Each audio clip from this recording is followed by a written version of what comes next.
What's up, YouTube family and Browns fans everywhere? This is Cleveland Football, and I'm your host, Terrence Hudson. I first want to acknowledge the city of Pittsburgh. I want to send out my condolences to all those affected by the shooting at the Tree of Life Synagogue on this past Saturday.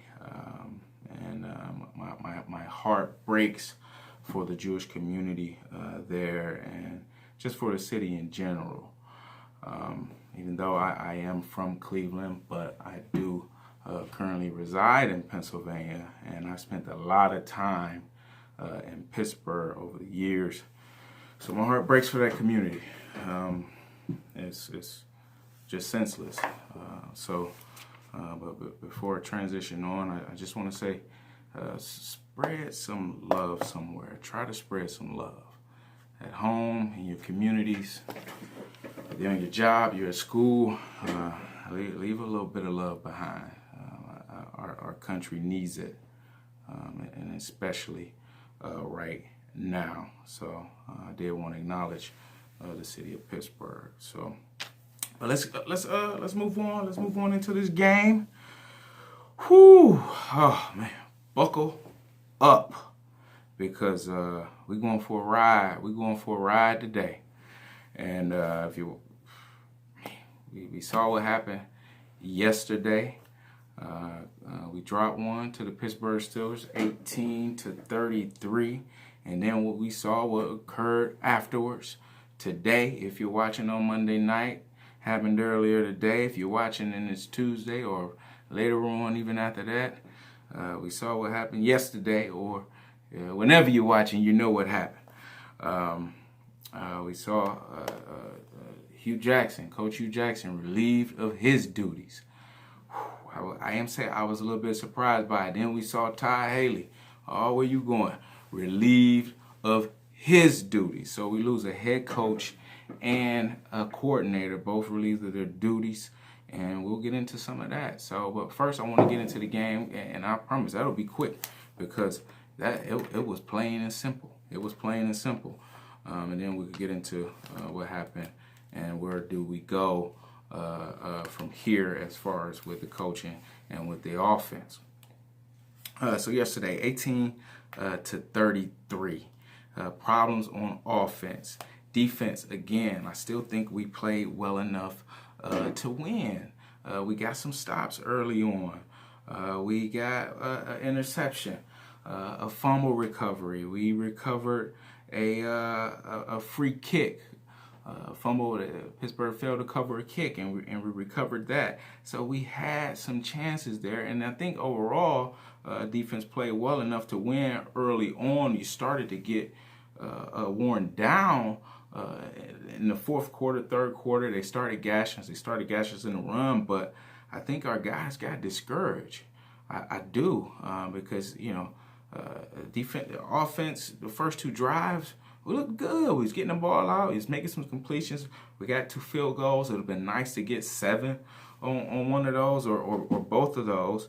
But over time, punt, run, punt. The defense began to get worn down and begin to get discouraged. You working your tail off, and then the offense can't move the ball or stagnant and I'll talk about that, and not to pit one unit against another unit, because we are a team and you all work together and play off one another.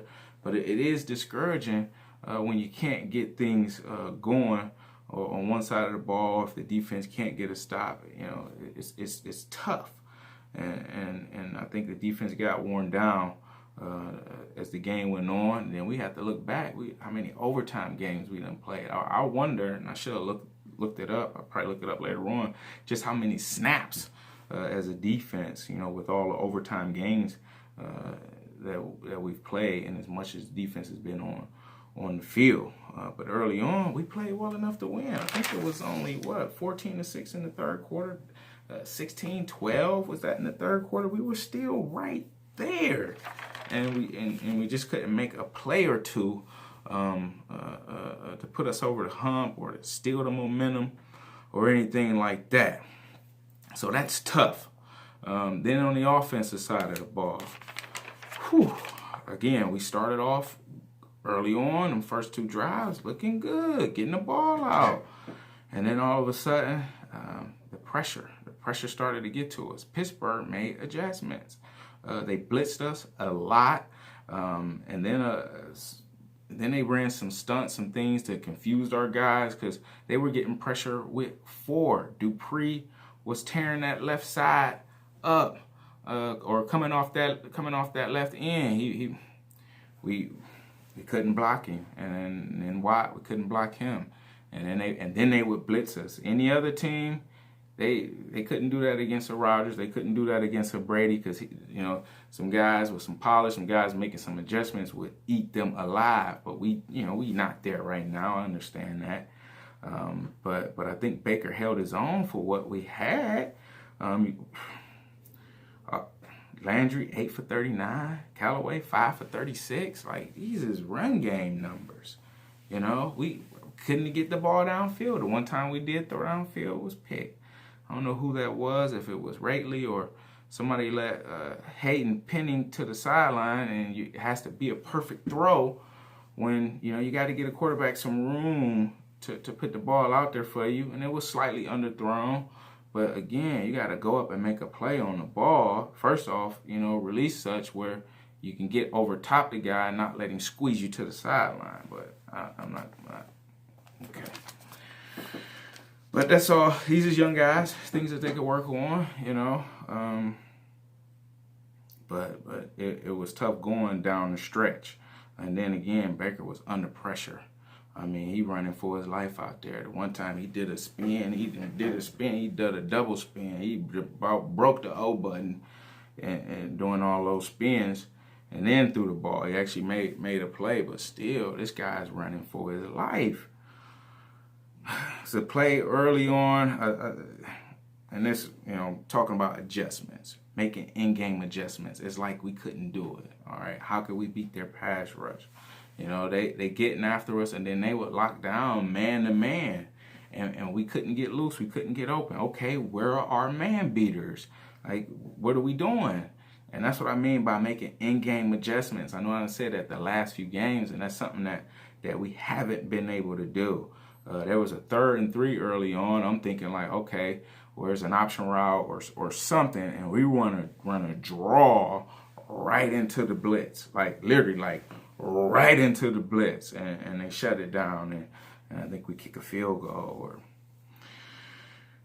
had a holding in the end zone, gave up a safety, and that ended up working out in our favor with recovering the free kick and going down and scoring a touchdown.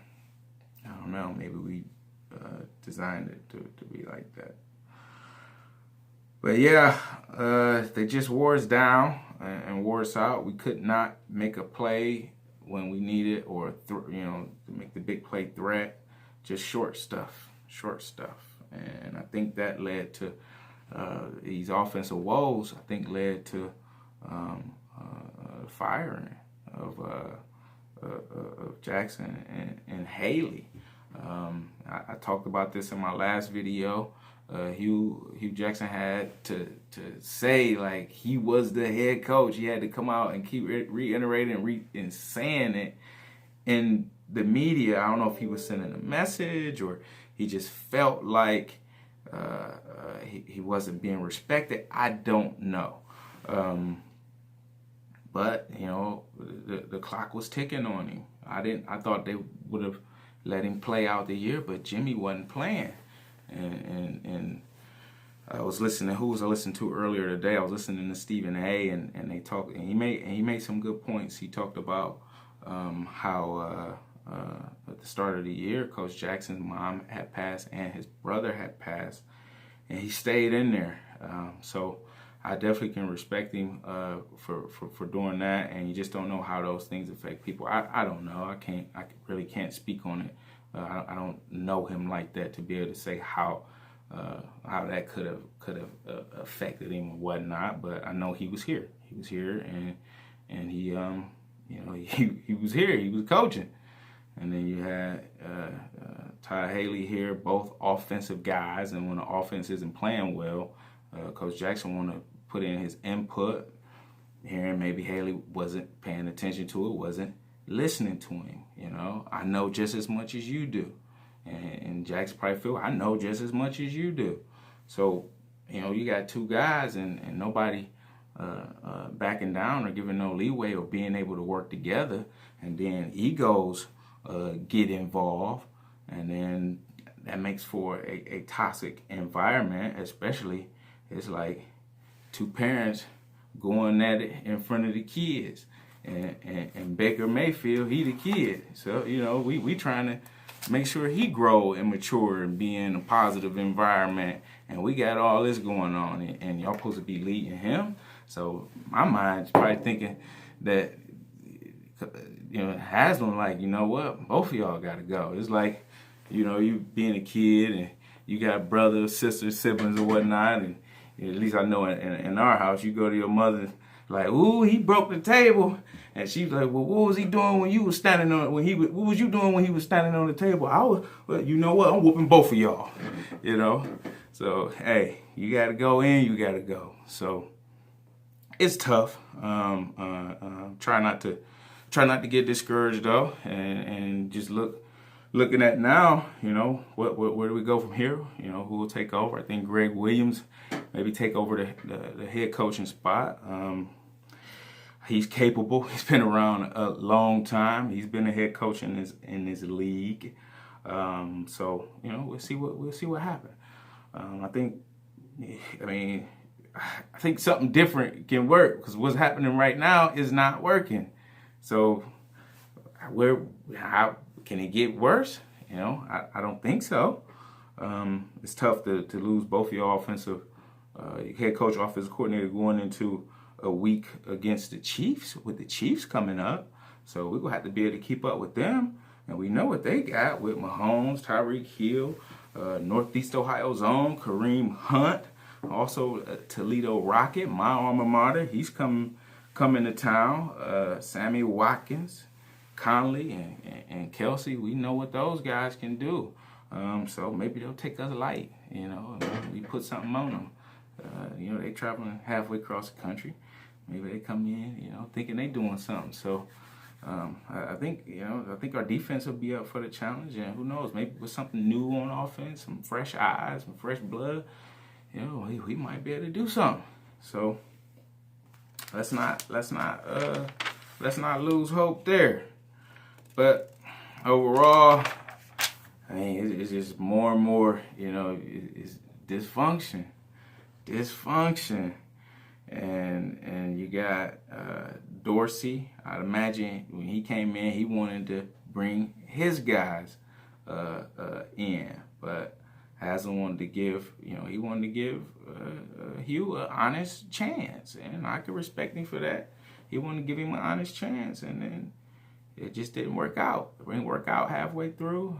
The mix with Haley, it just, you know, some people just don't mix together, and them two didn't, especially in the situation that we're in. So, you know, I would rather have it streamlined where, you know, Dorsey could say, all right, I want to bring my guys in, and be able to just say, all right, he got his imprint on the coaching staff and the players, personnel, you know, all those things. So, you know, let him lead it. Some guys that I got in mind, and I'll probably, you know, make a video going more in depth into that. You know, just to throw, you know, a hint out there. Josh, you know, is it time to come home? You know, Daniels up there in New England, maybe time to come back to Ohio, man. Who knows? Bill, Belichick ain't going nowhere for a while. You know, so we'll see. He's a name that's been thrown out there. I don't know for sure. This is just me as a fan. You know, I gotta talk to the insiders, see whose name popping up. So we'll see about that. Kansas City coming to town next week. We look forward to that. I might be able to. We'll see what happens. I think that's it for right now. And again, spread some love somewhere. All right. And then if you like, hit the like button. Be sure to subscribe.